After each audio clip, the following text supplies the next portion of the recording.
पंचशीलवरती आपण श्रवण करूया आणि प्रार्थना म्हणूया. माझ्याबरोबर तुम्ही म्हणा. गुरुर्ब्रह्मा गुरुर्विष्णू गुरुर्देवो महेश्वरा सद्गुरु साक्षात् परब्रह्म तस्मै श्री सद्गुरुवे नमः.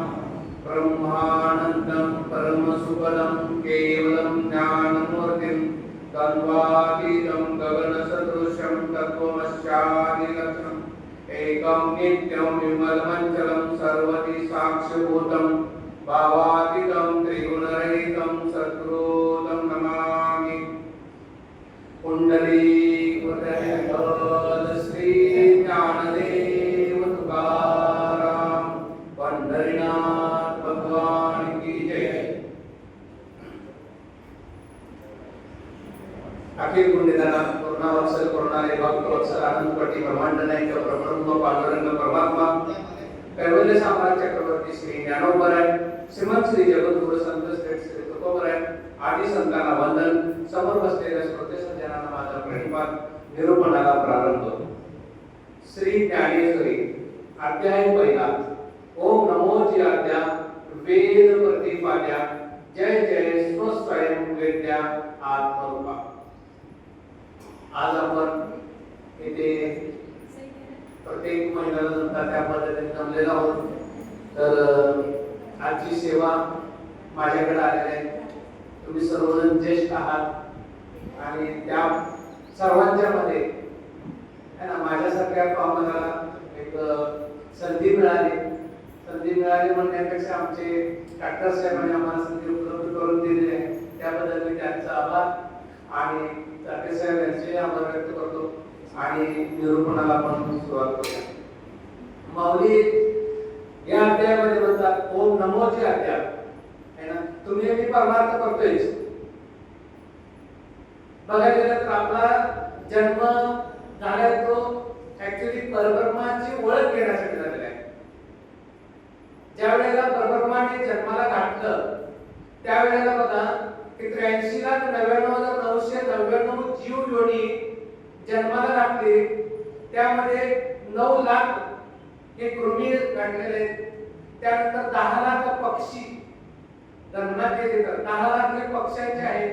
11 लाख खेचर आहेत आणि 9, 10 आणि 11 30 लाख झाले आणि 20 लाख हे झाडे झुडपे म्हणजे बीजापासून उत्पन्न होणारे आहेत आणि 30 लाख हे आहेत हे गवाद आहे म्हणजे घोडा बैल वगैरे असतील.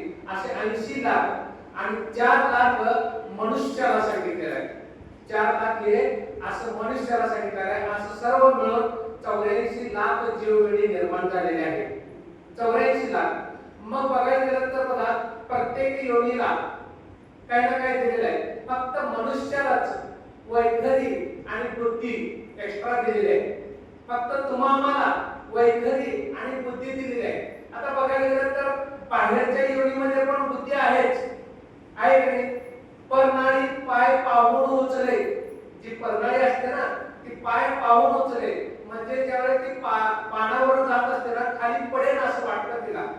परत ती रिटर्न होते म्हणजे तिला बुद्धी आहे मी पडणार आहे. आता एखादी मुंगी चाललेली आहे आपण तिच्या समोर हात ठेवला ती रिटर्न बाजूला जाते बरोबर म्हणजे तिला बुद्धी आहे. म्हणजे सर्वांना बुद्धी आहे. अंतःकरण सर्वांना आहे. फक्त मनुष्याला विवेक दिलेला एक्स्ट्रा. विवेक म्हणजे काय जाणणे. विवेक म्हणजे काय ज्ञान. विवेक म्हणजे काय कळणं. एक्स्ट्रा कळणं है ना. म्हणजे ही सर्व कळणं सर्वांचा अभ्यास असणं म्हणजे विवेक आहे आणि तो तुम्हाला दिलेला आहे विवेक आणि वैराग्य. मग याद राहत असताना बघा की माऊली म्हटलेलं इथं कसं की ओम नमोचे अध्याय हा विवेक घेऊन आपल्याला काय करता आलं पाहिजे. आता ओम कसा आहे बघता आला पाहिजे. मग बघायला गेलं तर ओम कसा आहे आपण म्हणतो ना आकार तो ब्रह्मा उकार तो विष्णू मकार तो महेश है ना. आकार उकार मकार ओम पूर्ण झाला ना नाही ओम पूर्ण झाला ना. मग ज्या वेळेला त्याला टिंब देतो ना आपण त्यावेळेला तो ओम पूर्ण होतो. म्हणजे आकार उकार मकारनं ब्रह्मा विष्णू महेश यानं ओम पूर्ण होत नाही. ज्यावेळेला अर्ध मात्रा तो ईश्वर तर टिंब आहे ना तो अर्ध मात्रा तो यावा लागतो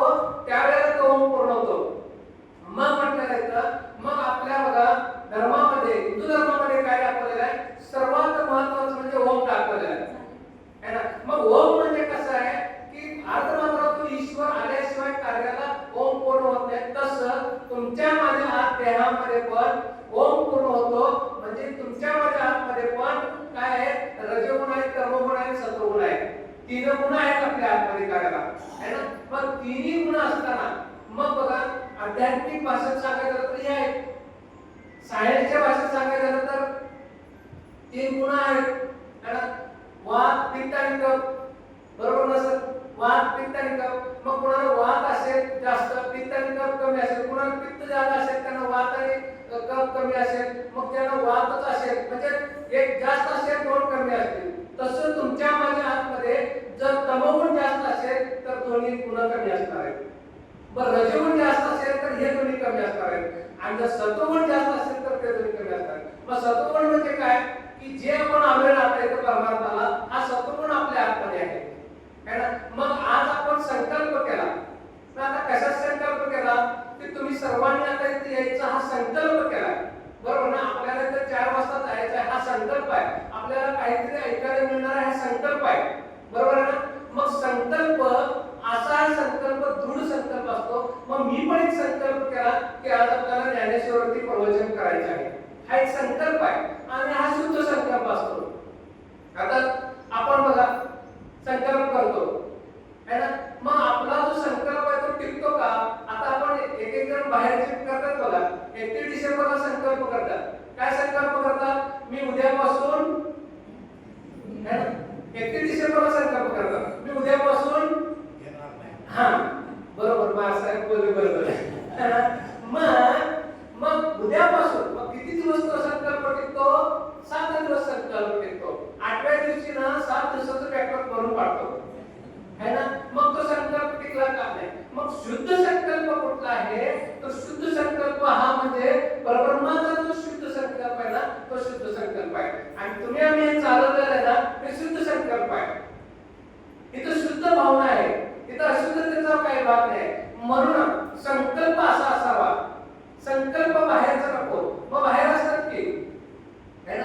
मग बाहेरच कसं असतं माहिती काय, आता उद्यापासून घेणार नाही म्हटले ना, मग कसं आहे त्यांचे पण बरेच फायदे आहेत. दारू पिणाऱ्यांचे पण बरेच फायदे आहेत. काय सांगू नको बघा. दारू पिणाऱ्याचे 3च फायदे सांगतो, बरेच काय सांगत नाही. 3 फायदे असे बघा की त्याला कधी कुत्रं चावत नाही. का माहिती आहे, की येते लिजिम खेळत कुत्रं बसलेलं असतं कोपऱ्यात, कुत्रं म्हणतंय माझ्यावर पडलं तर काय करू, मीच पळून जातो त्याला कुत्रं चालत. बघ आणि दुसरा फायदा त्याच्या घरी कधीच चोरी होत नाही. का चोरी होत नाही माहिती आहे, ते भांडी कुठे विकून तयार केलेलं असतं है ना, चोरी कशाला होणार आहे. आणि तिसरा फायदा असा आहे डॉक्टर साहेब की तो कधी म्हातारा होत नाही. का म्हातारा होत नाही तुम्हाला माहिती आहे. लिव्हर खराब, बरोबर ना. म्हणजे तरुणपणातच केला असे फायदे. त्या फायद्यात आपण बाजू जर विनोदाचा भाग जर बाजूला ठेवला तर कसं आहे की माझा पहिला प्रश्न असा होता की तुमचा माझा जन्म झालाय ना तो भक्ती मार्ग करण्यासाठी झालाय आणि भक्तीत राहण्यासाठी झालेला आहे. मग भक्ती कुठं करावी, भक्ती इथं करता आली पाहिजे, आपल्या ह्या देशात करता आली पाहिजे. हा देश आहे ना आपला, हा भारत देश पण आहे आणि हा पण देश आहे, स्वदेश म्हणतो आपण याला है ना, स्वदेश. मग भारत देशाची पण आपण सेवा केली आणि ती पण भक्तीच आहे. मग तिथं बघा जर आपल्याला वीर मरण आलं तर तोही मोक्षाला प्राप्त आहे. लक्षात येते ना, मोक्षाला प्राप्त आहे. कसं म्हणता आता तुम्ही, मग कसं की ज्यावेळेला बघा श्रीकृष्णाने सांगितलेलं आहे ज्या वेळेला बघा त्या युद्धामध्ये माहिती आहे, महाभारताच्या युद्धामध्ये आपल्याला सर्वांना युद्ध माहित आहे. पण त्या युद्धामध्ये किती जण होते ऐकलं नसेल ना. मग 39,36,700 जण होते. किती होते, 39,36,700 जण होते. त्याला म्हणतात 18 औक्षायनी सैनिक होते. किती, 18 औक्षायनी सैनिक. 11 औक्षायनी सैनिक हे कौरवांच्याकडे होते आणि 7 औक्षायनी सैनिक हे पांडवांच्याकडे होते. 7 औक्षायनी. एक औक्षायनी म्हणजे 2,18,700 गुणिले 18 केले की 39,36,700 होतात. मग असे एवढे बलाढ्य सैनिक होते. त्या बलाढ्य सैनिकांमध्ये श्रीकृष्णाने सर्वांना काय केलं होतं माहिती आहे, जे कोणी इथं वीर मरण येईल त्या सर्वांना मी मोक्ष प्राप्त करून दिलेला आहे. म्हणून त्याला काय म्हणतात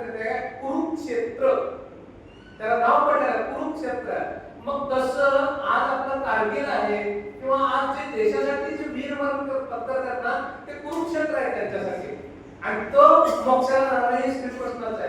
म्हणून बघा त्यावेळेला त्या युद्धामध्ये पण एवढे जण सगळेजण मेले. किती जण मेले? फक्त 10 जण शिल्लक राहिले. 41,36,600 मध्ये 10 जण शिल्लक राहिले. 5 पांडव, 6वा श्रीकृष्ण, 7वा सात्यकी आणि 8वा हे 7 जण इकडे पांडवांच्या कडे आणि 3 जण तिकडे. कोण? कृतवर्मा, कृपाचार्य आणि अश्वत्थामा.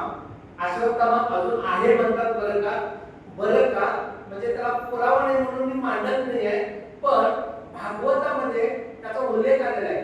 भागवतामध्ये काय उल्लेख आलेला आहे की जसं पंतप्रधान पद आहे, मुख्यमंत्री पद आहे ना, बरोबर आहे ना, तसं 5 वर्षांनी तिथं कोण ना कोण बसतं. तसं ना कृतयुग आहे, त्रेतायुग आहे, द्वापारयुग आहे, कलियुग आहे, 4 युग आहेत. मग प्रत्येक द्वापार युगाच्या वेळेला प्रत्येक द्वापार आता हा सगळा जर भाग बघायचा तर लय मोठा आहे ना. द्वापार तरी 43,20,000 आहे सगळे बघायचं तर. मग 43,20,000 पण आपण जगत नाही वर्ष, आणि 100 वर्ष पण जगत नाही सोडा. मग एवढा सगळं मोठा आपल्याला माहिती नाही म्हणून आपण शास्त्रातून त्याचा आधार घेऊया. मग प्रत्येक द्वापार युगाच्या शेवटी व्यास जन्माला येतात. आता व्यास होते ना महाभारताच्या वेळेस व्यास. महाभारत कोणी लिहिलं? व्यासाने. गणेशाने त्याचं लिखाण केलं, बरोबर ना. तसं ते व्यास आहेत ना, प्रत्येक द्वापार युगाच्या शेवटी ती पदवी व्यासली ते येणार आहेत. कोण येणार आहेत? अश्वत्थामा येणार पुढच्या. आता 28वा महायुद्ध चालू आहे ना, 28वे महायुद्ध चालू आहे. माहिती आहे सगळ्यांना 28वे महायुद्ध? थोडक्यात सांगू का कसं आहे बघा. कृतत्रेता द्वापार कली, बरोबर आहे. 4 युग आहेत. पहिलं युग आहे 17,28,000 वर्षाचं आहे. दुसरं युग आहे 12,96,000 वर्षाचं आहे. तिसरं युग आहे, तिसरं द्वापार युग आहे ते 8,64,000 वर्षाचं आहे. आणि कलियुग आहे 4,32,000 वर्षाचं आहे. या सर्वांची बेरीज केली तर 43,20,000 होते. सर्वांची बेरीज केली तर म्हणजे एक महायुग म्हणायचं. कृतत्रेता द्वापार कली एक महायुग, असे 2 महायुग, 3 महायुग, 4, 5, 6 असे 27 महायुग आतापर्यंत संपली. लक्षात येते? 27 महायुग आतापर्यंत संपली. ह्या मनमंत्रातले कुठलं मनमंत्र चालू आहे आता सध्या? वैवस्वत मनमंत्र चालू आहे. वैवस्वत मनमंत्रातले 27 महायुग संपली. 28वे महायुग आता चालू आहे. मग 28व्या महायुगातलं कृतयुग संपलेलं आहे, त्रेतायुग संपलेलं आहे, द्वापारयुग संपलेलं आहे आणि आता कलियुग चालू झालेलं आहे. कलियुगाला चालू होऊन 5,100 वर्ष झालेले आहेत आतापर्यंत. 5,100 वर्ष. समर्थ रामदास स्वामींनी दासबोधात सांगितलेलं आहे की कलियुगाला चालू होऊन 4,660 वर्ष झाली. दासबोध घेऊन 350 वर्ष झाली, म्हणजे ऍड केली की बरोबर येतं. मग 5,100 वर्ष झाली कलियुगाला, अजून 4,32,000 वर्ष म्हणजे एवढं व्हायचं आहे. आणि त्यावेळेला मग पृथ्वीवरती म्हणजे प्रलय येणार आहे. कोण म्हणतात आताच प्रलय अजिबात येणार नाही, कोणी घाबरायचं कारण नाही आहे. मग 29वा कलियुग संपलं, मग 29वा येणार, मग कृतज्ञता द्वापार कली येणार, मग 30वा 31, 32 असं करत करत 71 महायुग होतात एका मनमंत्रामध्ये. जसं जुलै महिन्यात 31 दिवस असतात ना, मग ऑगस्ट मध्ये असं 30, 31, 30, 31 असतात ना, तसं 7वं मनमंत्र आता चालू आहे. जुलै महिन्यात 7वा असतो ना, तसं 7वं मनमंत्र चालू आहे. याच्या आधी 6 मनमंत्र होऊन गेलेले आहेत. 7वं मनमंत्रातलं 28वं महायुग चालू आहे. म्हणून याला म्हणतात युगे 28 विटेवरी उभा. तर तेव्हा पांडुरंग आलेला आहे असं कोण म्हणतात? नामदेव महाराज. असं कोण म्हणतात? नामदेव महाराज. नामदेव महाराज असं म्हटल्यानंतर त्याच्या आधी पांडुरंग नव्हता का? होताच ना, तो प्रब्रह्मच आहे. मग त्यावेळेला बघा असं माऊली म्हटल्यानंतर मग नामदेव महाराज काय म्हटले? नाही युगे 28चे, नाही आजकालचे. तो युगे 28चा नाही, आजकालचा पण नाही आहे तो. मग त्यावेळेला मग परत नामदेव महाराज म्हणतात जेव्हा नव्हते चराचर तेव्हा होते पंढरपूर. म्हणजे अख्खी पृथ्वीच नव्हती, हे चराचरच नव्हतं, त्यावेळेला ते परब्रह्म स्वरूप होतं. मग एकोमान एका त्या परब्रह्मा वाटलं एकटा अनेक व्हावे असं ज्यावेळेला वाटलं ना, त्यावेळेला तो मग तिथं मूळमाया निर्माण झालेला आहे. मग मूळमाया बघा 2च मिनिटात आता सांगतो. युगे 28 भाग संपला, 2 मिनिटांमध्ये सांगतो. 2012ला साऊथ आफ्रिकेत बिग बँग काढलं होतं माहिती आपल्याला? माहिती आहे सर तुम्हाला? बिग बँग फोडलं होतं 27 किलोमीटर आतमध्ये फोडून वगैरे ही पृथ्वीची निर्मिती कशी झाली. दासबोधात ज्ञानेश्वरीत लिहिलेलं आहे, 8वा अध्यायात लिहिलेलं आहे ज्ञानेश्वरीत. पण बघा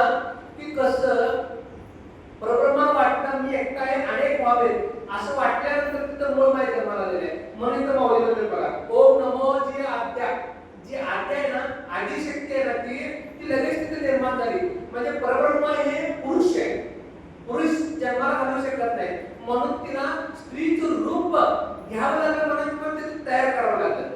स्त्रीला तयार केली, जी आदिशक्ती आहे ना त्या आदिशक्तीला तयार केली, म्हणून ती आदिशक्ती किंवा महत्त्व पण म्हणतात किंवा मूळ माया पण म्हणतात. आपण मूळ माया म्हणतो. मग मूळ माया निर्माण झाली, मूळ मायेपासून गुण माया जन्माला आली, गुण माया जन्माला आली.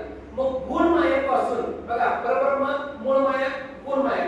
गुण मायेना ती प्रसवली, गुण मायेना ती प्रसवली, गुणांना प्रसवली, व्याली ती. मग तिथं गुणांना प्रसवल्यानंतर तिथं रजसत्व तम जन्माला आले. म्हणजे रजगुण, सत्वगुण आणि तमोगुण, ब्रह्मा आणि विष्णू आणि महेश इथं जन्म आहे त्यांचा. परब्रह्म इथं, मूळ माया, गुण माया आणि ब्रह्मा विष्णू महेश इथं आहे. लक्षात येते ना. म्हणून माऊली म्हणतात बघा, त्रिगुण आसार, निर्गुण हे सार, सारासार विचारलं आणि पाठ. त्रिगुण आसार का भाग अलीकडला बघा, गुणमयापासून त्यांचा जन्म आहे. म्हणून ब्रह्मदेवाला पण काय 100 वर्ष अवधी आहे, ब्रह्मदेवाला पण अवधी आहे, त्याला काल आहे, कालगणना आहे. फक्त परब्रह्माला कधी कालगणना नाही आहे. विष्णुदेवाला पण कालगणना आहे आणि महेशाला पण कालगणना आहे. आता ती सगळी सांगायचं झालं तर लय गोष्ट होईल, आपला विषय बरकट होईल. आता मला सुद्धा झाला ना एकाहत्तर ते थोडं सांगतो. एकाहत्तर हजार ज्या वेळेला आपण 14 मन्वंतर होता एका कल्पामध्ये, 14 मन्वंतर केलं ना, 14 गुणिले 71 केली 994 होतं. आणि अधिक एक्स्ट्रा महिना येतो ना, अधिक महिना येतो बघा, तसं एकदा 72 होतं, 6 वेळा 72 होतं 14 मध्ये. मग 6 घेतले की 1000 महायुग. 1000 महायुग म्हणजे हा ब्रह्मदेवाचा एक दिवस, एवढा मोठा दिवस आहे. आणि याला 432 कोटी वर्ष लागतात एवढं व्हायला. 1000 महायुग म्हणजे ब्रह्मदेवाचा एक दिवस, रात्र पण नाही. हा दिवस सकाळ 6 वाजेपर्यंत संध्याकाळी 6 वाजेपर्यंत दिवस झाला, एवढीच मोठी आहे रात्र असणार आहे. असे ब्रह्मदेवाला 100 वर्ष आहे. असं ब्रह्म. आणि या 1000 महायुग म्हणजे विष्णुदेवाचे एक पद आहे फक्त, आणि शंकराची महेशाची एक घटिक आहे फक्त. असं त्यांचं कालगणना आहे. असं तिकडं जायला नको. मग आता इथे येऊया आपण, राहिला होता विषय कुठून भटकत केला की ज्यावेळेला 10 जण शिल्लक राहिले तिथून चालला होता, बरोबर. अश्वत्थामा. मग अश्वत्थामा 3 जण तिकडे राहिले, 10 जण शिल्लक राहिले, सगळे जण मेले होते. मग त्या सगळ्यांना वीर मरण दिलेलं आहे. तसं बघा, जे आज इथं आपल्या इथं पण वीर मरण आहेत ना, ते साक्षात कुठे गेलेले आहेत. जरी सेवा करून इथं जरी आले तरी पण बघा श्रीकृष्णाने म्हटलेलं आहे, जे पण शिल्लक राहिलेत ना त्यांना पण मी वीर मरण देणार. आणि ते कसं बघा, कसं राहिले माहिती का त्याचं, ते पहिल्या दिवशी ज्या वेळेला 39,36,600 होते ना, सगळ्यांचं जेवण बनवलं होतं, सगळ्यांचं जेवण बनवलं होतं. मात्र एवढं जेवण कोण बनवत होतं आपण कधी विचारच केला नसेल ना. मग मी बराच विचार केला, हे सगळं लिव्या टॅक्सचं पण मी 4 वर्ष विचार करत होतो आणि 4 वर्षानंतर मला उत्तर सापडलेलं आहे. मग त्यानंतर असा विचार करत करत गेल्यानंतर बघा असं उत्तर सापडलं की ज्या वेळेला 39,36,700 जमले होते, आधी 8% जमत होते तिथं. मग कुठून येत होते तिथे कुरुक्षेत्रावरती, कोण बिहारचे राजे येत होते, कोण गुजरात मधून येत होते, कोण महाराष्ट्रातून येत होते, कर्नाटकातून येत होते, केरळ मधून येत होते, कोण उडपीत येत होते, सगळीकडून असे राजे येत होते तिथं. महाभारत होतं ना ते. मग कुणाला कौरवांची बाजू चांगली वाटते ते कौरवांच्याकडे जायचे, कुणाला पांडवांची बाजू चांगली वाटते ते पांडवांच्याकडे व्हायचे, बरोबर आहे ना. आता तिकडं जो काही हित पण या 2 भावांच्यात भांडण होते बघा, गाव असते बघा ना, काही लोक यांच्याकडे होतात, काही लोक त्यांच्याकडे पण होतात ना. मग एकेकांना जी कौरवांना चांगलं वाटतं ती कौरवाकडे गेली, पांडवांना चांगलं वाटतं पांडवाकडे गेली. पण एक राजा असा होता, एक नरेश असा होता, उडपीचा राजा. तो श्रीकृष्णाकडे गेला, आपल्या दिवशी म्हणाला, श्रीकृष्ण राया मला ना या भावाभावातली भांडणं आवडत नाहीत, मला माझे सैनिक आहेत, मी सगळं घेऊन आलेलं आहे, पण भावातली भांडणं आहेत ना, हे मला आवडत नाही आहे. मग काय करावं. श्रीकृष्ण म्हणते काय करावं, माझी अशी इच्छा आहे मी युद्धात भाग घेणार नाही. माझे जेवढे सैनिक आहेत ना ते सगळे सैनिक काय करतील आणि मी स्वतः या सर्वांच्या जेवणाची व्यवस्था पार पाडतो, या सर्वांची जेवणाची व्यवस्था पार पाडतो. ठीक आहे म्हटले, तुम्ही आता नियोजन केला तर ठीक आहे म्हटले, तथास्तु म्हटले श्रीकृष्ण. सकाळी जेवण बनवलं, बस संध्याकाळी जेवण बनवायचं होतं, किती मरणार हे माहित नाही आपल्याला आहे ना. दुसऱ्या दिवशी पण जेवण बनवलं, संध्याकाळचं सकाळी बनवलं, दुसऱ्या दिवशी संध्याकाळी किती मरणार हे माहित नव्हतं, पण बनवलं, बरोबर जेवण बनलं तेवढं. तिसऱ्या दिवशी 4थ्या 5व्या 6व्या 18 दिवस जेवढी लोक शिल्लक राहतील ना, सैनिक जेवढे शिल्लक राहतील ना, तेवढंच जेवण बनते गेलं. शिल्लक पण राहिलं नाही आणि कमी पण पडलं नाही.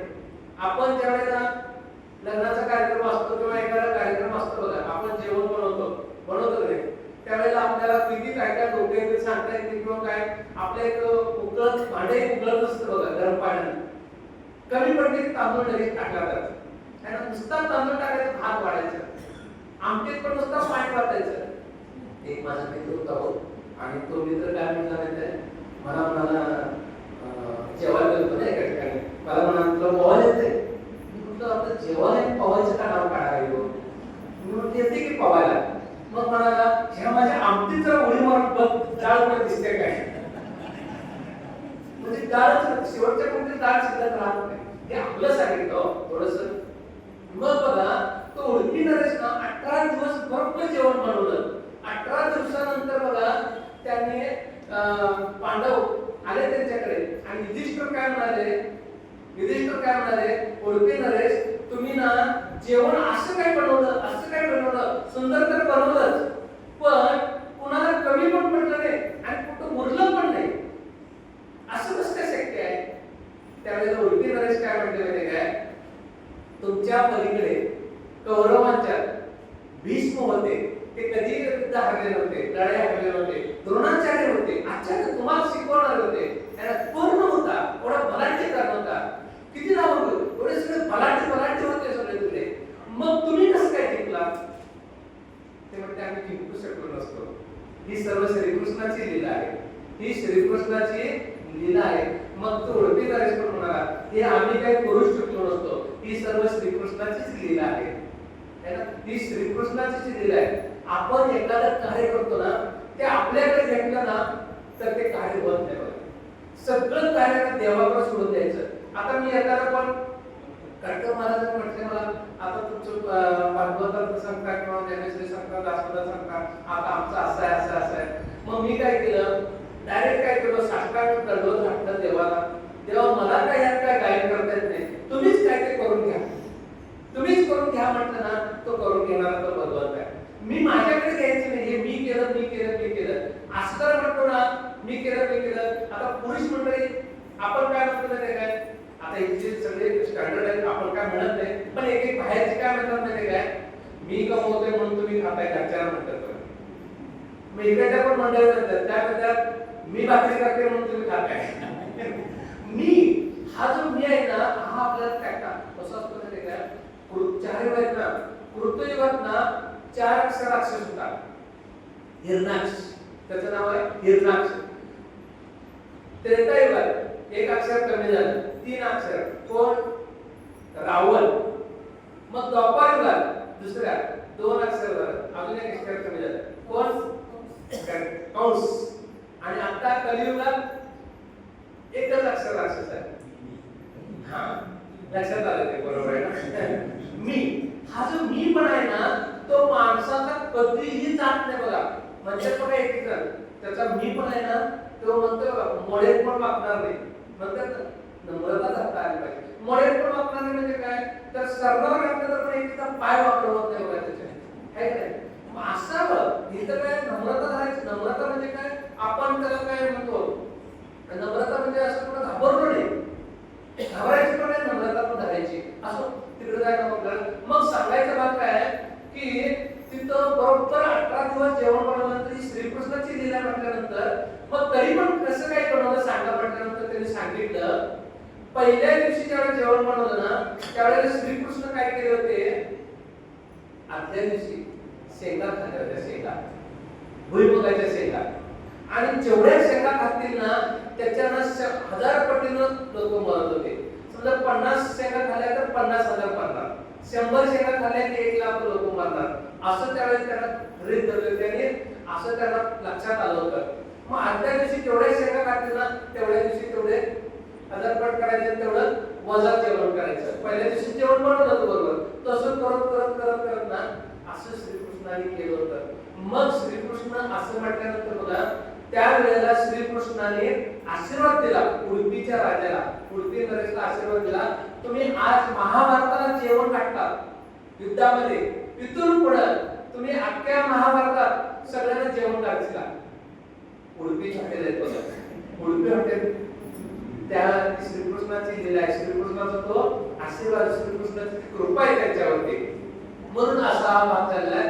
तसं बघा आपल्याला तिथं पण वीरमरण आलं तर पण ते सार्थक लागणार आहे. म्हणून याला सांगितलं काय बघा, सलोकता, समीपता, स्वरूपता आणि सहजता, चार मुक्ती आहेत दाखवल्यात ना. चार मुक्तीचा भाग दाखवला गेला. मग त्या मुक्तीच्या आपल्याला कसं पलीकडे जाता आलं पाहिजे. सलोकता मुक्ती म्हणजे काय? सलोकता लोकांच्या राहणं, आपल्याला ही मुक्ती प्राप्त झालेली आहे. आपण आता संतांच्या संगतीत आहोत ना, ही पण आपल्याला मुक्तीच आहे. सलोकता. समीपता देवाच्या जवळ जाणे, समीप जाणे किंवा संतांच्या जवळ जाणे, ही समीपता मुक्ती आहे. स्वरूपता देव स्वरूप होणे, तो कोबर आहे काय निर्णय आहे. ती संत परंपरा मंडळी आहेत ना, ती काय झाले देव स्वरूप होऊन गेले है ना. महावीर, भगवान महावीर देव स्वरूप होऊन गेले. हे असे सगळे जण आहेत ना, हे देव स्वरूप होऊन गेले. सगळ्यांचे नाव घेतले जे काय संत मंडळी आहेत ना, ते सगळे देव स्वरूप झाले ना, याला काय म्हणायचं आहे? त्याला काय म्हणायचं आहे? स्वरूपता. आणि साहित्यता मुक्ती म्हणजे काय की आपण त्या परब्रह्मात विलीन होणे म्हणजे साहित्यता मुक्ती आहे. म्हणून आपल्याला बघा ओम नमोचे अद्या वेद प्रतिपाद्या. आता हा वेद म्हणजे काय बघा, वेद म्हणजे कसं आहे बघा की जे लिहून ठेवले आहेत ना, संतांनी जे लिहून ठेवले आहेत ना, त्याला वेद म्हणायचं. वेदांत, सिद्धांत, दादांत आणि मग सगळे भाग आहेत बघा यामध्ये. मग शिवगीता, रामगीता, गुरुगीता, गीता, उत्तर गीता, अवधूत गीता, वेद आणि वेदांत, भगवद्गीता, ब्रह्मगीता, मनुस्मृता, पांडवगीता, गणेश गीता, यमगीता, उपनिषद, भागवत सगळं आहे.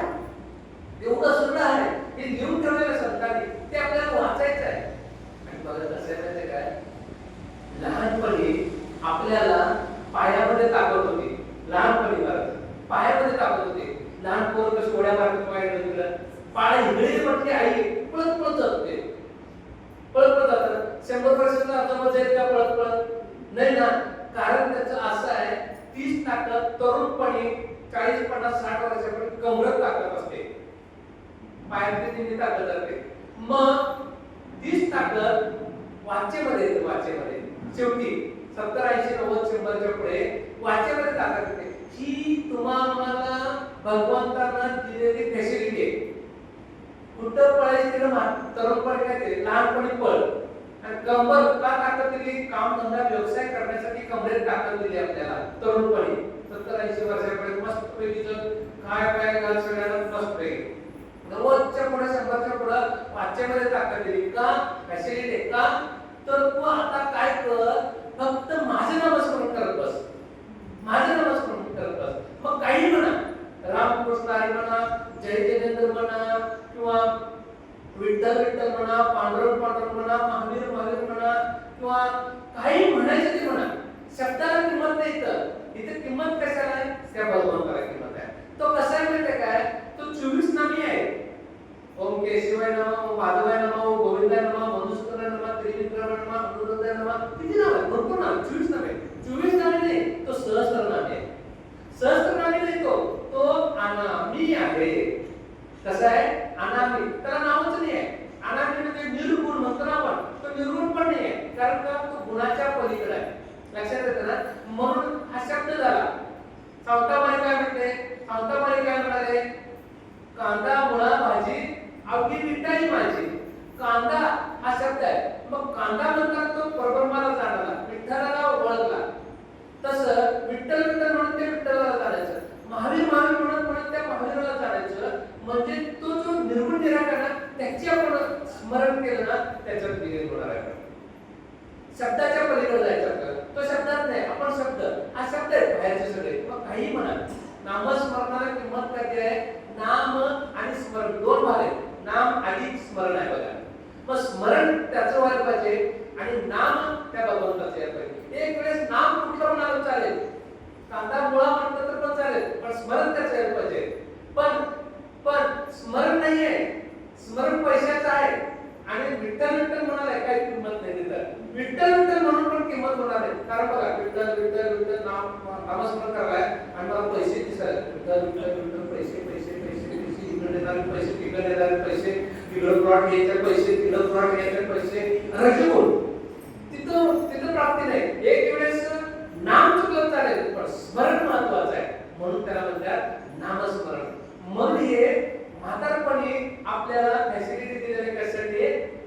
नामस्मरण करून तू काय कर, आतापर्यंत जेवढ्या मारले तिकडे आता काय कर, माझं नामस्मरण करून बस. मग इथे खूप म्हातारी माणसं असतात बघा, ते काहीच चालत नाही त्यांचं. अशा वेळेस ना कट्ट्यावर बसून बडबड करत असलेला आपण बघितले नाही, थोडस ऐकले ना, बघितले ना, तर काम आहे काय असं होतं ते, त्यांना वाचेमध्ये किंमत ताकद आलेली असते. आणि ते काय बडबडत असतात माहिती काय, जे आपण आतापर्यंत केले ना ते सगळं असं आठवत असतं. मला हे पसर, मला ते पसर, असं झालं, मी तसं करायला पाहिजे, तुम्हाला पोलीस अशी केली, मला पोरगा असे केलं, वगैरे ते असे हॅमलिंग होत असतं. म्हणून तो कोबरा काय म्हणते काय, याच्यासाठी केलं होतं आता सर, शेवटचा दिवस गोड व्हावा.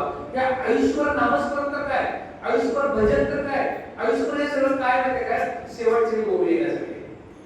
आयुष्यभर आपण शिवी दिली तर शेवटची गोबी येणार नाही आपल्याला, येणार आहे का नाही. म्हणून आतापासून प्रॅक्टिस आहे शेवटच्या त्याचं नाम येण्यासाठी आहे. म्हणून बघा की त्याचं नाम येण्यासाठी देह मुक्त पाहिजे. आता बघा सायन्स आणि अध्यात्माची जोड आहे काय डॉक्टर साहेब, तसं आता आपण म्हणतो नाही तिथे बरेच प्रोग्राम आहेत, पीएचसी म्हणतो ना, पीएचसी तसं आपला प्रोग्राम आहे. टाळ्या वाजवल्यानंतर बघा किती तर नसा आपल्या ढिल्या होतात ना, सगळ्यांना माहित आहे. मग आता पूर्वीची माणसं काय केली, टाळ्या वाजवत नुसतंच आपण येण्यासारखं टाळ्या वाजवणार नाही, किंवा आता आपण व्यायाम करायला जातो टाळ्या वाजवून सोडा, पण याच्या पूर्वी जर आपण बघायला गेलो तर कोण टाळ्या वाजवत बसणार आहे नाही. मग काय केलं माहिती काय, संध्याकाळी काय करा, देवासमोर उभा राहा आणि 2 मिनिटं आरती करा, है ना, सुख करता दुध हाता आपण टाळ्या वाजवतो. मग ते करत असताना टाळ्या वाजवल्या, मग आपोआप टाळ्या पण वाजल्या, अध्यात्म पण झालं, सायन्स पण झालं, स्वाद पण झाला, तीर्थ पण झालं. मग हराळी व्हायच्या देवाला, हराळी वाहतो ना, त्या हराळीच्या मध्ये डॉक्टर साहेब हराळीचा जो काढा आहे ना तो बऱ्याच रोगावरती गुणकारी आहे, बऱ्याच रोगावरती. म्हणजे त्यांना सर्दी वगैरे पण जाते आणि मुलगा झाला तो पण जातो. ज्ञानेश्वरामध्ये 14व्या अध्यायामध्ये हराळीचा भाग आलेला आहे. आता काढायला वेळ आहे, 14व्या अध्यायामध्ये 40 ओव्याच्या आतमध्ये, ओवीच्या मला लक्षात येईल ना, पण परफेक्ट पाहिजे असेल तर मी तुम्हाला नंतर सांगेन. 40 ओव्याच्या आतमध्ये हराळीचा भाग आलेला आहे. मग हे सगळं आपण बरोबर हराळी ह्या वेळेला येते बघा. एवढं सगळं आपलं अध्यात्म चांगलं आहे ना, त्या सायन्सला धरूनच आहे. आपण आरती देतो ना, आरती सूर्याला आरती देतात, पाणी सोडतो असं. मग असं पाणी सोडणं म्हणजे काय नाही काय, पॅरलल कवा सूर्याला आरती देतात, पहाटे ना, सूर्य तिकडे असतो त्यावेळेला, सूर्य डोक्यावर गेला नाही. मग असं त्यावेळेला आपण पाणी सोडतो ना, त्या पाण्यातून सूर्यकिरण आपल्या डोळ्यावर आलं पाहिजे. त्या पाण्यातून सूर्यकिरण आपल्या डोळ्यावर आलं ना, ते डोळ्यावर सूर्यकिरण आल्यानंतर चष्मा लागत नाही, डोळे चांगले होतात. ऋषी मुनी का तेवढं जगायचं नाही, डोळे चांगले असतात. आता आपल्याला चष्मा मला पडायला, मला होतच नाही ते करायचं असं, पण माहिती आहे म्हणून सांगितलं एक बात. असे सगळे आहेत, हे सगळं अध्यात्म आहे आणि सायन्सला जोड धरून दिलेलं आहे. अशा सगळं भाग इथे दाखवलेला आहे. मग बघा ते सगळं आपल्याला दिलेलं आहे, फॅसिलिटी उत्तम दिलेली आहे आपल्याला. मग या फॅसिलिटीचा आपल्याला उपयोग करून घेता आला पाहिजे. मग आता आपण कुंकू किंवा आपल्याला बघा सनातन धर्मामध्ये, हिंदू धर्मामध्ये जे आपल्या स्त्रिया माता भगिनी कुंकू लावतात ना, ते कुंकू लावण्याचं म्हणजे काय, कु आणि कु वाईटाला बाजूला करणे. कु आणि कु म्हणजे काय, वाईटाला बाजूला करणे, हा त्याचा मागचा भाग आहे बघा. मग स्त्रिया मंडळी कुंकू लावतात ते कोणाचं स्मरण म्हणून, आपल्या नवऱ्याचं. नवरा आहे म्हणून कुंकू लावतात ना. मग तसं पुरुष मंडळी तुम्ही आम्ही कुंकू लावायचं, जो अंतरात्मा, जो आपल्याला चैतन्य आहे आतमध्ये चालवणारा, तो मालक आहे, तो नवरा आहे आपल्या, म्हणजे ह्या मायेचा जो चालवणारा आतमध्ये ना, त्याचं स्मरण म्हणून कुंकू लावायचं. आणि मग इथंच का कुंकू लावायचं, बरोबर इथं 2 ओव्यांच्या मध्ये याला पण सायन्स आहे. 6व्या अध्यायामध्ये माऊली सांगतात, 6व्या अध्यायामध्ये कुंडलिनी योगाचा उत्तम उदाहरण दिलेलं आहे. कुंडलिनी योगावरती पूर्ण संवाद आहे, त्याच्यावरती आहे, अर्धा तास त्याच्यावरती आहे. मग आपल्या देहामध्ये सप्तचक्र आहे. पहिलं जे चक्र आहे ना बघा, इतकं सुंदर आहे, म्हणजे सायन्सला धरून आहे, डॉक्टर याला धरून आहे बघा. पहिलं चक्र ना 2 नंबरच्या ठिकाणी आहे, 2 नंबरच्या ठिकाणी पहिलं चक्र दाखवलेलं आहे. ऐका नाही ना, ऐका ना, लक्ष द्यायला. 2 नंबरच्या ठिकाणी खाली मूलाधार चक्र आहे, 1 नंबर चक्र. 2 नंबरचं चक्र आहे ते बिंबीच्या खाली स्वादिष्टा चक्र आहे. 3 नंबर चक्र आहे इथं मणिपूर चक्र आहे आणि इथं अनाहत चक्र आहे. इथं बरोबर इथं छातीला आणि इथं विशुद्धी चक्र आहे 6वं. मग इथं बरोबर इथं 2 भुवनच्या मध्ये आज्ञा चक्र आहे. इथं आज्ञा चक्र कार्य करते आणि इथं ना ब्रह्म चक्र आहे. मग इथं कुंकू लावतात. इथं कुंकू म्हणजे काही पण लावा, चंदन लावा, कुंकू लावा, भंडार लावा, बुक्का लावा, जो आपल्या धर्मात आहे ते लावा, काही लावा, चंदन लावा वगैरे काही लावा. चंदन लावल्यानंतर शास्त्र सांगते काय माहिती काय, संस्कृत श्लोक आहे त्याला, चंदनस्य महत् पुण्यम पवित्रम पापनाशनम आपदाहत्य नित्यम लक्ष्मी तिष्ठतु सर्वदा. लक्षात आलं? चंदनस्य महत् पुण्यम, चंदन लावल्यानंतर महत् पुण्य प्राप्त होतं तुम्हाला. महत् पुण्य, महत् म्हणजे भरपूर, जसं गुड आणि व्हेरी गुड तसं पुण्य आणि महत् पुण्य म्हणजे जास्त पुण्य प्राप्त होतं. चंदनस्य महत् पवित्रम पापनाशनम, ते हे पवित्र होतं, पापाचा नाश होतो, पवित्र पाप नाश. आपदाहत्य नित्यम, आपदा म्हणजे काय, अचानक आपल्याला काही येत नाही, ऍक्सिडेंट म्हणा किंवा आपदा, अचानक संकट येत नाही, त्याच्यावर संकट येत नाही. लक्ष्मी तिष्ठतु सर्वदा, लक्ष्मी आपल्याकडे कायम आपल्याकडे राहते, असा शास्त्राचा भाग आहे. म्हणून आपल्याला काही जर लावायचं आहे, कपाळ उघडं ठेवायचं नाही. स्त्रियांचं कपाळ कधी उघडं असतं, मालक नसल्यावर ना. मग तसं तुम्हाला मालक आहे ना आतमध्ये, अंतरी जो आपल्याला चालवणार आहे तो मालक आहे आणि हिंदू धर्माचा प्रतीक आहे. कारण मुसलमानचा किती चांगला भाग आहे बघा, त्यांच्याकडे आपले शिकवण घेता आली पाहिजे. ते बघा 5-4 वर्षाचे पोराला नमाज पडायला जातात, टोप्या घालतात त्याने. आपण का करत नाही? आपण काय करायला, पोरांना शिकवायचं चांगलं, बरोबर आहे, आपण शिकवलं, पोरांना शिकवायचं आहे, पण शिकवत असताना आपला सनातन धर्म पण बाजूला राखा कामा नाही आहे, तो पण आपल्याला बघता आला पाहिजे. लहानपणापासून ह्या बघता आला पाहिजे, भक्ती करता आली पाहिजे. आपला देव आहे, आपला हनुमंत आहे, आपला विठ्ठल आहे, आपला महावीर आहे, आपला बौद्ध आहे, हा देव सांगता आले पाहिजे आणि तोच आपल्याला देतो सगळं. मग सगळं तोच देतो म्हणून सांगितलं ना, आणि त्याच्यापासून आपण जर भक्ती करायला लागलो ना, तर भक्तीनं वातावरण होईल घरामध्ये. आणि बघा सुंदर वातावरण घरात होईल, म्हणजे कधीही ती मुलं वाया जाणार नाहीत.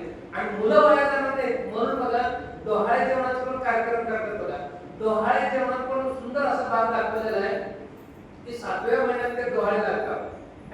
मग बघा जिजाऊ मातेला डोहाळे कशात लागलेले, तलवारीनं लढाई खेळायचे डोहाळे लागले होते, घोड्यावर बसवून डोहाळे लागले होते. मग त्यावेळेस शिवबा तयार होतो. शिवबा असाच तयार होत नाही. आताच्या बायकांना काय काय डोहाळे लागतात, नाचत नाचत यावं वाटते. गणपती नाचतात, आता वाटते नवरा नवरी नाचतच यायला लागले, नाचतच यायला लागले. तिकडून असं नाचत काय त्या, मग ते पोरं पण नाचतच येणार, मम्मी मैं आ रहा हूं, पापा को बताओ, नाचतच येते ते बाहेर, है ना. मग अशी आपली पिढी चाललेली आहे. म्हणजे हे पूर्वजचे निरूपण, हे खरी गरज कधी आहे माहिती काय, महाराज म्हटले मला, आमचे जरा बुजुर्ग मंडळ आहे, पण खरी गरज कधी आहे माहिती काय, 20-30-40 वर्षात खरी गरज आहे. हे खरं कळलं पाहिजे. स्त्री पुरुष जर एकत्र आलं, संतोष रूपाने एकत्र आलं ना, तर ज्ञानोबासारखा पुत्र तयार होतो. स्त्री पुरुष आपापल्यासारखा जर एकत्र आले, संयोग झाला, तर वासना आले ना, तर वासनाच जन्माला येते रावणासारखी. मग आपण म्हणते हसते कसं दिले काय नाही, तू आधी जाती मारला तिथं, माती खाल्ली तिथं. आपण काय माती खाल्ली, कशाची, भिंतीची माती खाल्ली डोळे लागल्यानंतर, मग पोरं माती खातोय, बरोबर आहे ना. मग आपल्याकडे आहे सगळं. मग त्या बघा अभिमन्यू पडत असताना काय ऐकलं त्यानं, त्या चक्रात कसं जायचं तेवढं ऐकलं होतं, पण नंतर ती झोपली. मग हे जे आहे हे ज्ञान आहे ना, बघा आळंदीत पण एक माऊलीनं 10-20 वेळा ज्ञानेश्वरी वाचली आणि तो मुलगा जन्माला आला ना, आता 4थीला आहे, ज्ञानेश्वरी त्याला पाठच झाले. खूप सामर्थ्य आहे. मग हे सगळं अमेरिका, ऑस्ट्रेलिया आणि जपानमध्ये आपले घेऊन गेले त्यांनी, आणि त्याने आता ना गरोदर शिक्षण म्हणजे काय म्हणतात त्याला, गर्भसंस्कार केंद्र काढले तिकडं, आणि 4था-5वा महिना लागला ना ते शिकवायला लागले. म्हणजे जे काही शिकवतो ना ते तसा मुलगा तयार होतो. आपल्या भागवत शिकवायला त्यांनी तिकडं, बाहेर कुठल्या तर देशात आलो होतो, परवा वाचलो की भागवताचं धडे, भागवतावरती हे आहे, म्हणजे प्रश्नपत्रिका आहे, आणि आपण नाही वाचत, आपण नाही करत. आपण याला नमस्कार करतो, ज्ञानेश्वरी नमस्कार, काय नमस्कार करून वाचता आलं पाहिजे. सूर्य पृथ्वीभोवती फिरत नसून पृथ्वी सूर्याभोवती फिरते, हे ज्ञानेश्वर लिहिलेलं आहे. 4थ्या अध्यायामध्ये 99 ओळी क्रमांक आहे.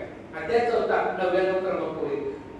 का उदो असतो त्याप्रमाणे जैसे सूर्याचे न चालता चालणे, तैसे नैष्कर्म्यता झाले नैष्कर्म्यता असता होणे की ज्ञानेश्वरांचे म्हणजे उद असतो जे प्रमाण उद असतो उदमध्ये असतो उद असतो जे प्रमाणे करा पण तैसे न चालता सूर्याचे चालले न चालता पण चालल्यासारखं वाटतो हे ज्ञानेश्वरांनी लिहिले पण याचा अभ्यास कधी केला बाहेरच्या लोकांना गॅलिलिओसने अभ्यास केला आणि त्यानं सिद्ध केला की असं आहे आमच्या पुस्तकात त्यांची नाव आली कोण शोध लावला गॅलिलिओस ज्ञानेश्वर शोध लावला म्हटलं चूक ह्यांचा शोध पण काय ह्या ज्ञानेश्वर आहे कॅमेराचा शोध ज्ञानेश्वरीच आहे लाईट तयार होतो पहिले ती सुद्धा ज्ञानेश्वरीच आहे अध्याय बघा 7वा अध्याय ओळी क्रमांक 58 काय का उदकाचे आवेशे लखलखीत त्याची दिशे जैसे बिजुमाचे असे सलील काय येते म्हणजे उदक ज्यावेळेस पडतं ना पाण्यानं त्यावेळेस तिथे फॅन करतो ट्रान्सफॉर्मर लाईट तयार होते पहिलेमध्ये आहे बघा पाण्यावर लाईट तयार झाली नाही तसं सांगितलं बघा हे त्यात दिलंय याच्यावर पीएचडी करायची आपल्याला पीएचडी करून आपल्याला घेता आलं पाहिजे असं सगळं आहे असं अध्यात्म सायन्सला जोड दिलेले म्हणून आपला देह उत्तम राहण्यासाठी आपल्याला हे सर्व हिंदू धर्माचे जे आहे ते आपल्याला करता आलं पाहिजे मग बघा पुढे सांगितलं ओम नमो जगत्या वेद प्रतिपाद्या म्हणून कसं आहे जर आपल्याला संस्कार उत्तम असतील तर संस्कार उत्तम होणार आहे आज बघा आपण काय करतोय गणपती आला नाचायला लागलाय गणपती आला तेव्हा ते गणपती नाचतच आले पण नाचतोय पुढे काय दारू ते बॅरल मध्ये आज काय एका ठिकाणी बघितलं बॅरल मध्ये पावलं दारू त्यात पाणी भरतात ते पुढे नाचते गणपती पावलं जावं त्यावेळेला लोकमान टिळकांनी का केलं होतं की समाज एकत्र यावा बघा 1.5 दिवसाचा गणपती कोकणात तर काय केला माहिती काय कोकणामध्ये ती काय चिकन माती जी असेल ना ती गोळा करायची त्याचा गणपती तयार करायचा मग तो गणपती सगळ्यात दिसव पण भाव उत्तमाचा होता आता त्या लहानपणाच्याच राजाला नमस्कार करायला जायचं तिथंच तो गणपती आहे बाकीच्या गणपती नाही असं आहे मग हे चिखलाचे गणपती नाही म्हणे त्याला माहित होता मग बघा ते काय करायचं असं मग त्याला दूध हे सगळे घालायचे गणपतीला मग त्याला हराळी आगाडा वगैरे घालायचं पान पून हे सगळं त्याला शास्त्रीय कारण काय बघा की सगळं तेल तूप दूध वगैरे सगळं घालून तर आपण मग ह्या दूध तूप तेलापासून आणि दह्यापासून आणि ते पर्ण हराळी आगाडी हे सगळं काय व्हायचं गणपती व्हायल्यानंतर 1.5 दिवसातच त्याचं काय व्हायचं बॅक्टेरिया कल्चर तयार व्हायचं कुठं कोकणामध्ये आणि ते वर असं महावरती ते काय करायचं शेतामध्ये जाऊन ना त्याचं विसर्जन करायचं आणि पाऊस पडत होता कधी आता बरोबर ह्यावेळेस पाऊस पण असते आणि ह्यावेळेस भाताला पोटरी असते बघा कोकणामध्ये पोटरी घालत असताना आणि बरोबर ह्या वेळेला कसं असतं की ह्याच वेळेला ते बॅक्टेरिया त्यांना भाताला आवश्यक असतात आणि ते सगळं पाऊस पडल्यावर ते पाणी सगळीकडे जायचं पाणी ते आणि पिकाला उत्तम राहायचं हे त्यावेळेचं शास्त्रीय कारण आहे सायन्स आहे आणि त्याला काय केलं अध्यात्माची जोड दिली म्हणून गणपती तिथं 1.5 दिवसाचा होता कुठं कोकणामध्ये ते जर आपण पुढे आलो आपल्याकडे घाटात आलो किंवा पुण्याला साईडला आलो 5 दिवस आपल्याकडे त्याचे बॅक्टेरिया व्हायला 5 दिवस लागतात म्हणून आपण हे करतो आणि इकडे खाली विदर्भाकडे गेलो तर 10 दिवस ते बॅक्टेरिया व्हायला 10 दिवस लागतात म्हणून हे त्याच्या मागचं सायन्स आहे हे आपल्याला माहितीच नाही आणि जे आपल्याला घेता आलं पाहिजे ह्या पद्धतीने आपल्याला सहवास करता आला पाहिजे नाही तर बस नाचत बसलाय हे पण नाचते ते पण नाचते नाचून काय होत नाही नाचत सगळं जगच नाचायला लागले आता बघा लग्नात पण नाचायला लागले ती मुलगी पण नाचते आणि मुलगा पण नाचते बघा येताना जर आपण हरिपाठ म्हणत करून काळ मधून वाजवत आलो तर किती सुंदर दिसत होते दृश्य बघा तो घोड्यापासून असं हसत असतो बघा घोड्यापासून हसत असतो नाही त्यांना माहित आहे मी हसवायला हे शेवटचं संसार ती बिचारी मात्र रडत असते तिला आतमध्ये बसून खोलीत असते ना ती रडत असते तिला पण माहिती आहे रडायला हे शेवटच रडायला एकदा काय शुभमंगल झालं सावधान म्हटलं की सावधान झालंच गडी आणा म्हणून संपत नाही बघा गॅस संपले आणा राकेल संपले आणा तेल संपले आणा तांदूळ संपले आणा बटाटे संपले आणा रॉकेट आणा म्हणून अण्णा म्हातार होते आणू तर आणायचं काय संपत नाही आहे मामांजी कुठे गेले सर हाय तर बाजारात आले मग येताना दूध घेऊन या हे दुधाबरोबर ना कोथिंबीर घेत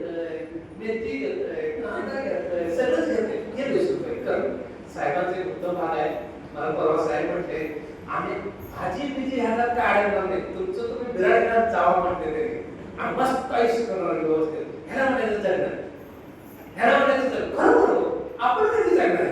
मला खरंच त्यांचं लय भारी आपण करावं असं वाटलं. म्हणजे आपण आलोय ना जन्माला, आपलं आयुष्य ना जगायचं, व्यवस्थित जगायचं, ऐटीत जगायचं, छानपैकी जगायचं, असं जगता आलं पाहिजे. आणि तुम्ही सर्वांनी उत्तमच कार्य करत आहात आणि असंच आपल्याला जगता आलं पाहिजे. म्हणून नाचायला विवेक पाहिजे, भ्रम नको. विवेक पाहिजे, भ्रम नको. बघा एक सुंदर अजून मला किती 10 मिनिटं आहे मला सांगा, नाही तर मी आपलं चालूच करत राहते. मला 2 तास 3 तास किती पण चालते चालूच असते म्हणजे. तर तुम्ही सांगायचं मला साहेब, तुम्ही सांगितलं चालेल. हा बघा की एक सुंदर असं भाग आहे बघा, विवेक आणि वैराग्य आपल्याला बघायचं कसं असतं. विवेक आणि वैराग्य हे आपल्याकडे मनुष्याकडे असावं का, तर इथून पुढचं जे आपलं आयुष्य आहे ना ते आपल्याला सुंदर असं घालवायचं असेल, सुंदर असं घालवायचं असेल तर विवेक आणि वैराग्य पाहिजे.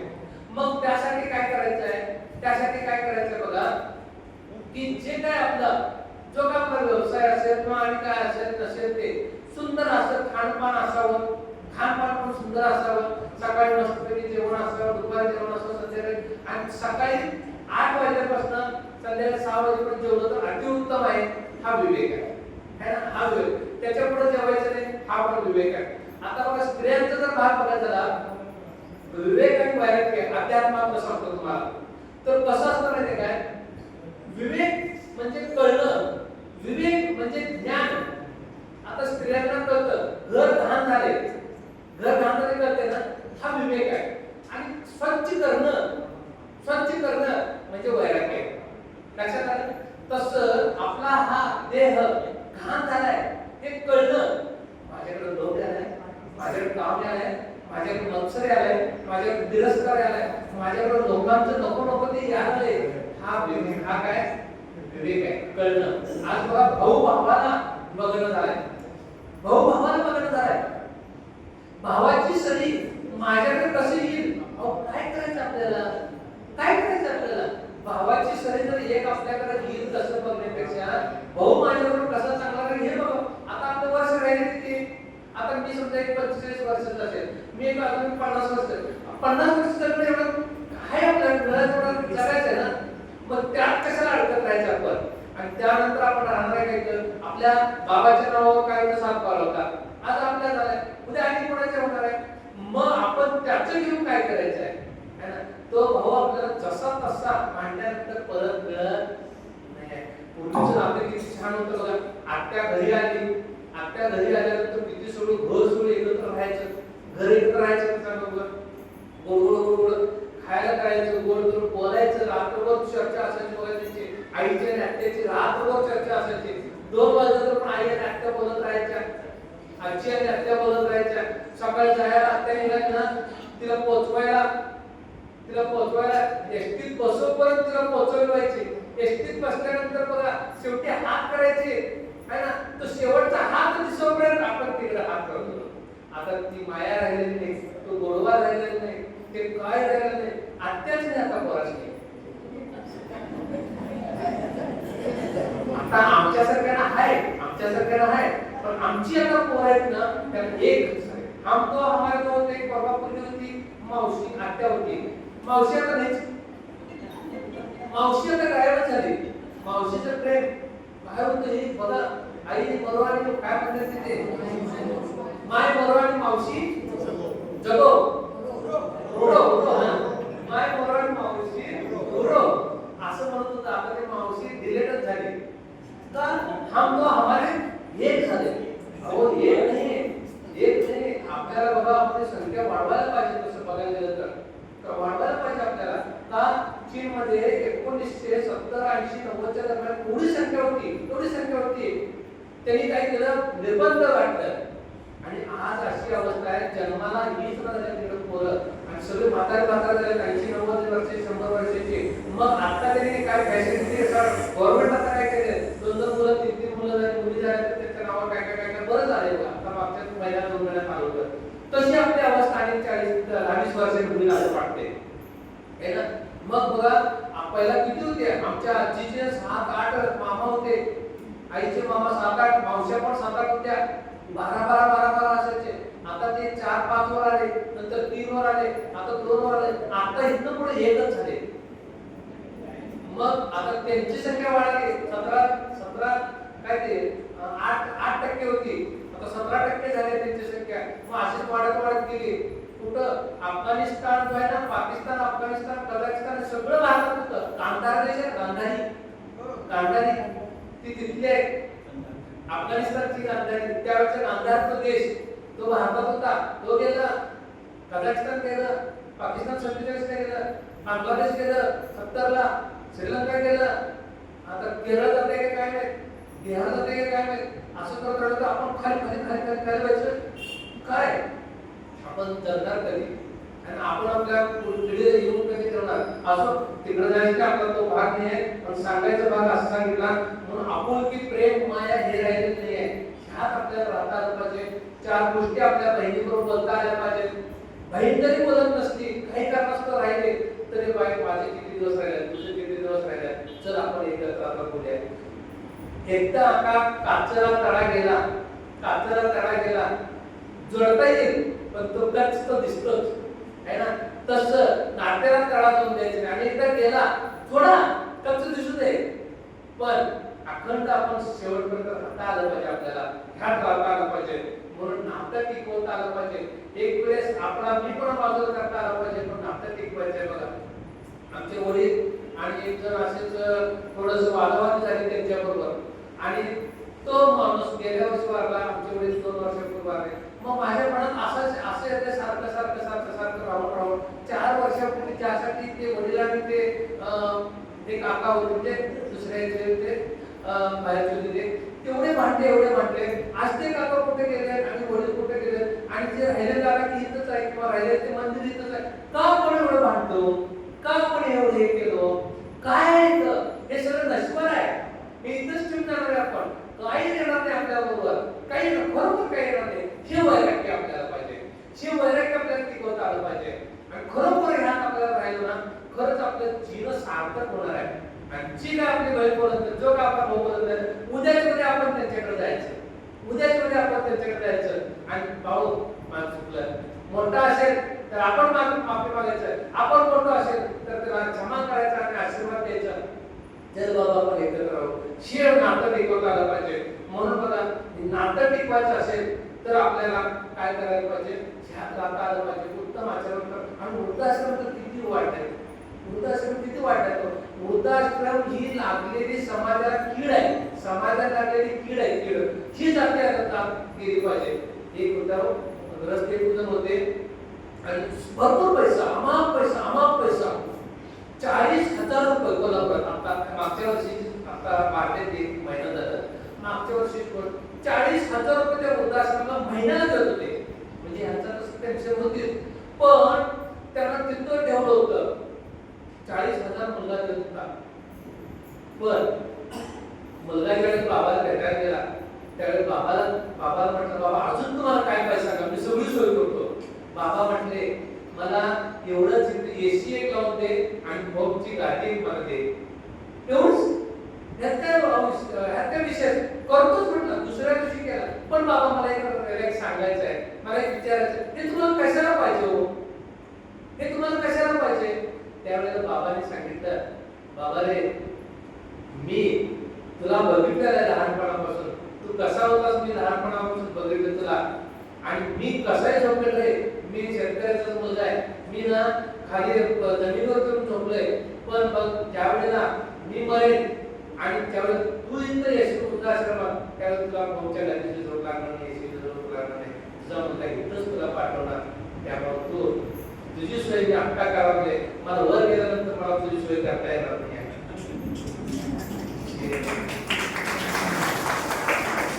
असं म्हणून वृद्धाश्रमातून आपल्याला बाजूला होता आलं पाहिजे.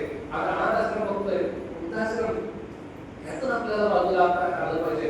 2 मुलं असतात, पण काय म्हणतात, माझ्याकडे आई राहते, माझ्याकडे मुलगा बाबा राहतोय. अहो, आपण म्हणायचं आहे मी बाबाकडे राहतोय, मी आईकडे राहतोय. हे खरं सार्थक आहे. आणि असं जगणं म्हणजे सार्थक जगणं आहे. पुंडलिक वगैरे विठ्ठल श्री ज्ञानदेव झालेली श्री सेवा मायबापाच्या चरणी समर्पित करतो. तुम्ही सर्वजण ज्येष्ठ मंडळी आहात, जर काय या देहाकडून काही चुकीचा शब्द गेला असेल तर मला आपला मुलगा म्हणून क्षमा करावे आणि जे उत्तमच आहे ते पांडुरंगाचे म्हणून घ्यावे. सर्वांना रामकृष्ण हरी, सर्वांना जय सद्गुरू, सर्वांना नमस्कार करतो.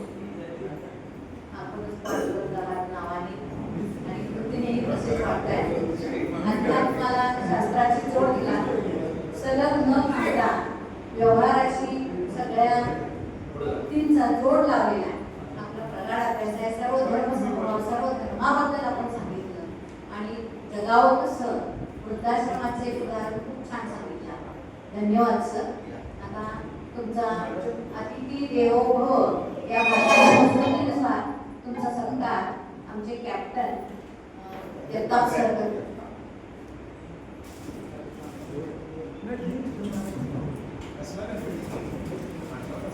That's my